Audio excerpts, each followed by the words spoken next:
इस धारावाहिक की घटनाएं और पात्र काल्पनिक है। इनका वास्तविक जीवन से कोई संबंध नहीं है।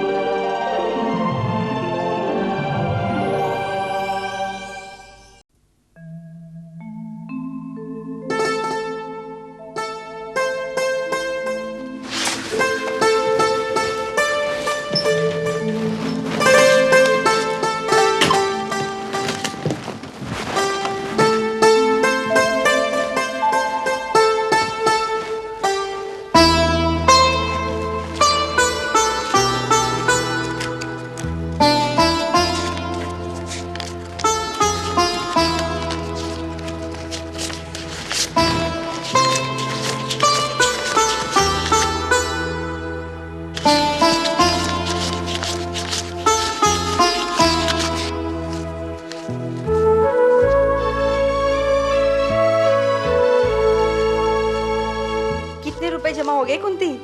क्यों, तुम लोग मेरे इन पैसों को नजर लगाने आई हो? अरे जिसे जमाने की नजर लगी हो वो किसी को क्या नजर लगाएगा। कुंती, तुम ये बहुत अच्छा कर रही हो। आश्रम से निकलने के बाद ये रुपए तुम्हारे बहुत काम आएंगे। हाँ कुंती, कुछ नहीं तो इन पैसों से तुम छोटी मोटी दुकान खोल सकती हो। तुम लोग गलत समझ रही हो रमा, मैं ये पैसे कोई बिजनेस करने के लिए नहीं जोड़ रही हूँ। फिर किस लिए? अपने बेटे कर्ण तक पहुंचने के लिए। कुंती, तेरे बेटे को रुपयों पैसों की कोई कमी नहीं है। वो जिस घर में गया है ना, वो लोग बहुत रईस हैं। प्रभा, तुम्हारी भी तो बेटी पैसे वाले घर में गई है। अरे उसकी चिंता ना मुझे पहले थी ना आज है। वो एक बला थी जो टल गई। अब उसे भी चैन और मुझे भी चैन। प्रभा, तू भी कुछ भी बोलती रहती है। अरे ये मैं पहली बार थोड़ी बोल रही हूँ, तू तो अच्छी तरह से जानती है ना। और वैसे भी उसे गोद देकर मैंने उसकी जिंदगी बना दी है। तू बिल्कुल ठीक कह रही है प्रभा। तेरी बेटी जो जिंदगी जी रही है वो तू उसे कभी नहीं दे पाती। अरे यही बात मैं कुंती को समझाते समझाते हार गई। ये सोचती है कि ये 100-100 रुपए जमा करके ये करण को वापस पा लेगी। तुम लोग नहीं समझोगी। जैसे जैसे मेरा ये डिब्बा भरता जाएगा, मेरे बेटे कर्ण और मेरे बीच दूरी कम होती जाएगी। मतलब? बस एक बार मेरे इतने पैसे इकट्ठे हो जाएं कि मैं स्वीडन तक पहुंचूं, फिर मुझे मेरे बेटे कर्ण से मिलने से कोई नहीं रोक सकता। स्वीडन पहुंच के होगा क्या? तेरे पास उसका पता भी तो नहीं, ढूंढेगी कहाँ उसे? बस एक बार मैं पहुंच तो जाऊं, फिर मैं उस देश के हर शहर, हर गली, हर मोहल्ले में जाकर अपने कर्ण को ढूंढ लूंगी। ये इतना आसान नहीं है कुंती। मुश्किल भी तो नहीं है। ढूंढने से तो भगवान भी मिल जाते हैं। फिर वो तो मेरा बेटा है। अच्छा बाबा, जब ये पैसे गिन के हो जाए तो बाहर आ जाना। हम खाने पे तुम्हारा इंतजार कर रहे हैं। ठीक है, जल्दी आना।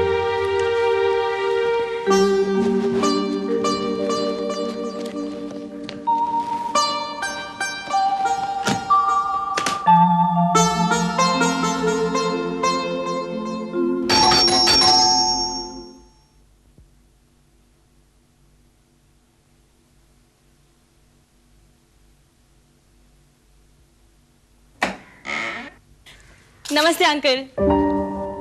नमस्ते। अंकल, लगता है आपने मुझे पहचाना नहीं। पहचानेंगे भी कैसे? मैं पूरे 5 साल बाद आपसे मिल रही हूँ। मैं कुंती की फ्रेंड हूँ, नेहा। नेहा? कुंती की किसी ऐसी सहेली को तो मैं नहीं जानता। अंकल, आप कुंती को बुलाइए तो वही आपको मेरा इंट्रोडक्शन दे देगी। अब वो तो तुम अंदर आओ। जी।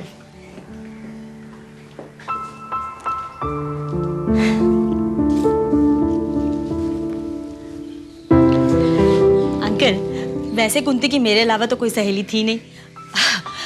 कुछ महीने हमारी दोस्ती थी, फिर मैं भी अमेरिका चली गई हमारे अंकल के पास पढ़ाई करने। इसलिए मुझे ध्यान नहीं आ रहा है। हाँ, अंकल आपको याद नहीं है, मैं पड़ोस में तो रहती हूँ। वो जो हलवाई की दुकान है, बस उसके सामने वाला मकान तो है हमारा। कल ही आई हूँ अमेरिका से, सोचा कुंती से मिल लूं। बुलाइए ना उसे अंकल। नेहा, वो कुंती तो क्यों, कहीं बाहर गई है? कहाँ है वो?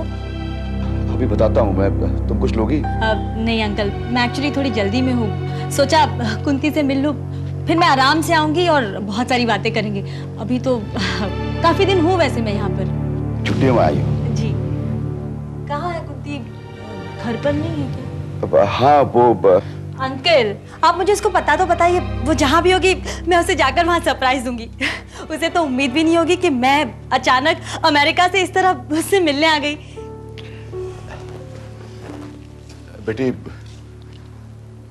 वो यहाँ नहीं है। मेरा मतलब अब वो यहाँ नहीं रहती है। अब तो फिर कहाँ रहती है वो अंकल? वो अपने मामा के घर गई है, वहीं रहती है। मैं अकेले उसकी देखभाल नहीं कर सकता था, तो इसलिए मैंने उसे उसके मामा के घर भेज दिया, कलकत्ता। अब वहीं रहती है। ओह नो अंकल, इसका मतलब है मैं कुंती से मिल ही नहीं पाऊंगी। आई वाज सो एक्साइटेड कि उसे मिलकर हम लोग पुरानी बातें करेंगे, पुरानी यादें ताज़ा करेंगे, बट सॉरी, तुम आई और वो यहाँ नहीं है। कोई बात नहीं अंकल, शायद मेरी किस्मत में उससे मिलना लिखा ही नहीं था। मैं चलती हूँ अंकल। Okay, bye.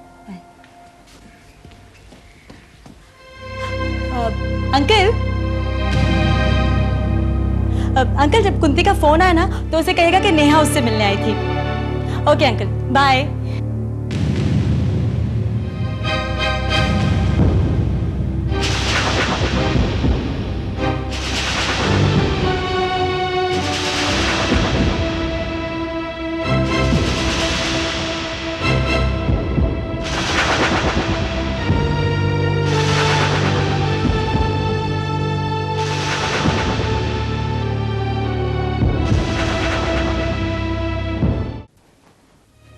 कब तक झूठ बोलते रहोगे मिस्टर गजेंद्र?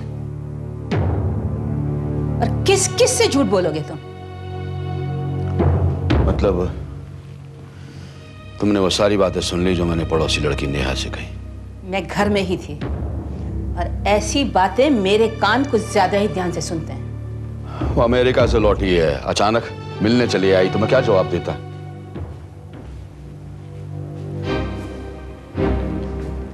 अगर सच बोल देते तो क्या फर्क पड़ जाता? तुम्हें फर्क नहीं पड़ता, लेकिन मुझे बहुत फर्क पड़ता है। वो मेरे पड़ोस में ही रहती है जहां मैं बरसों से रह रहा हूं। तुम क्या सोचते हो, ऐसी बातें छुप सकती हैं क्या? जो लड़की तुम्हारे मुंह पे कालिक पोत के चली गई, तुम उसी की इज्जत ढांपने पे लगे हुए हो। एक बार मेरी जगह खुद को रख के देख लो, तुम्हें मेरी मजबूरी पता चल जाएगी, समझी? जो औलाद कलंक साबित हो गई हो मिस्टर गजेंद्र, उसके लिए मजबूर नहीं हुआ जाता। अभी तक तुम्हारे दिल में उसके लिए हमदर्दी है?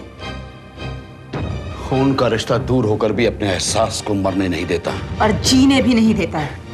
देखती नहीं हूं मैं क्या, किस तरह उसकी याद में बेचैन होकर तड़पने लगते हो तुम बोलते नहीं हो तो क्या मुझे पता भी नहीं चलता?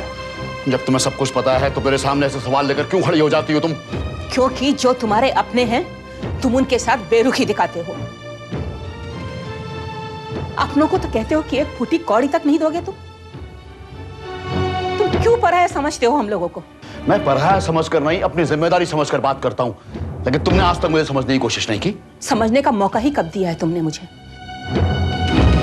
हमेशा उस कलंकिनी बेटी कुंती को हमारे बीच लेकर चले आए, और ऐसे तुम मानने वाले भी नहीं हो जब तक कि तुम्हें करारा झटका न दिया जाए। मैं अभी जाकर उस लड़की को कुंती के बारे में सब कुछ सच सच बताती हूँ। मतलब? क्यों? अगर मैं उसे सब कुछ सच सच बता दूंगी तो तुम्हें किसकी इज्जत जाने का डर है, अपनी या कुंती की? तुम इस बारे में कुछ नहीं बोलोगी, बस। मैं कुंती के बारे में किसी को बताता हूँ या नहीं बताता, ये मेरा निजी मामला है, इसमें तुम्हारा कोई लेना देना नहीं है। तुम क्या समझते हो, तुम्हारे ये कह देने से कि कुंती अपने मामा के यहाँ कलकत्ता गई है बात खत्म हो जाएगी? कुंती इसी शहर के आश्रम में रहती है। आज नहीं तो कल वो लड़की जाकर के कुंती से मिल सकती है, फिर तुम्हारा सारा झूठ पकड़ा जाएगा। क्या इज्जत रह जाएगी फिर तुम्हारी? तुम अपने मुंह से कुछ नहीं बोलोगी, बाकी क्या होता है क्या नहीं वो मुझ पर छोड़ दो।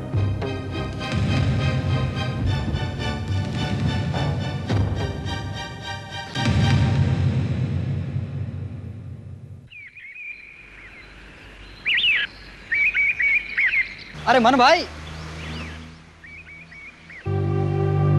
कहाँ रहते हैं आजकल आप? दिखते ही नहीं है। काम की बात करो, मेरे पास ज्यादा टाइम नहीं है।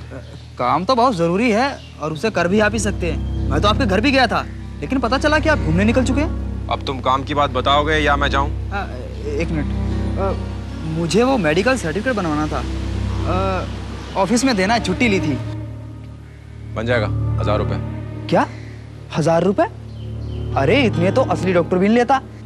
अरे तो जाना असली डॉक्टर के पास, मैंने तो नहीं बुलवाया तुझे। अरे अमन भाई गुस्सा क्यों करते? फालतू बकवास करने की जरूरत नहीं है, तुम मतलब की बात करो यार। अरे पिछले महीने तो 300 रुपए में सुरेश को आपने बना के दिया था। पिछले महीने की बात और थी, अब महंगाई बढ़ चुकी है, 1000 रुपए रेटे बनवाना है। 1 महीना पहले की तो बात है। अच्छा चल ठीक है, 300 रुपए निकाल। तुम लोगों की वजह से मेरा रेट ही नहीं बढ़ पा रहा है। कितने दिन की लीव बनानी? ऐसा कीजिए 4 दिन की बना दीजिए। हाँ ठीक है, बन जाएगी, निकालो एडवांस। ये लीजिए 100 रुपया एडवांस और बाकी सर्टिफिकेट मिलने के बाद। ओके? ए, सुन। हाँ?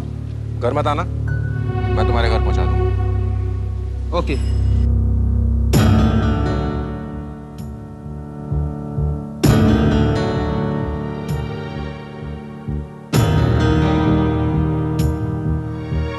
परहेज करना बहुत जरूरी है।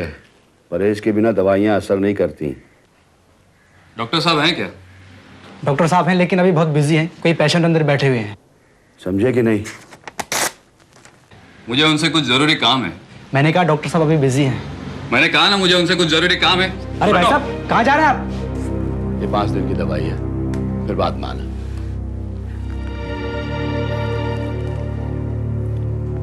डॉक्टर साहब मुझे आपसे कुछ जरूरी काम है। आइए।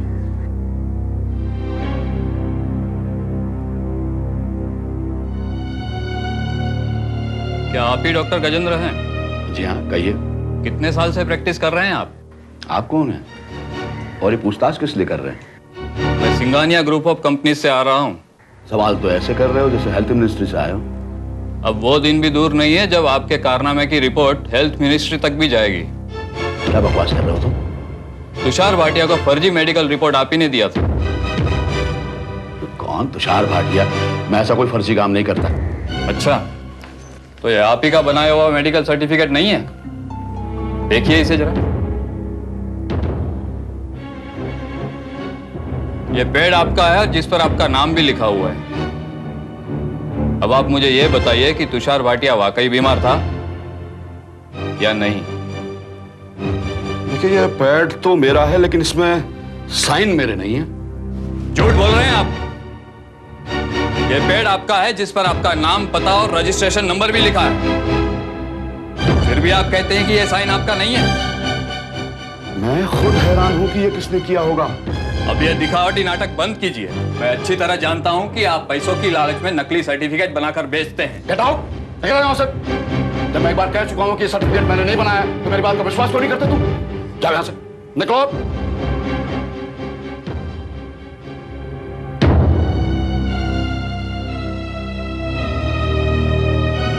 अश्विनी,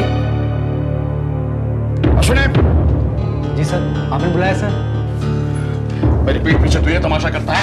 सर मैंने क्या किया सर? तेरे भरोसे में डिस्पेंसरी छोड़ के जाता हूँ और तू यहाँ अपनी कमाई करता है, नकली मेडिकल सर्टिफिकेट बनाता है तू। सर मैंने ऐसा कोई भी काम नहीं किया। बता तू, ये किसने किया?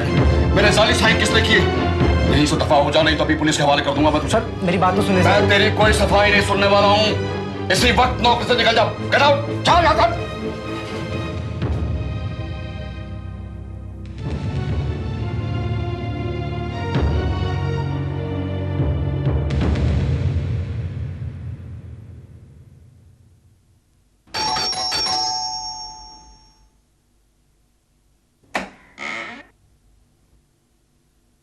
कहाँ चले गए थे तुम बिना बताए? हाँ,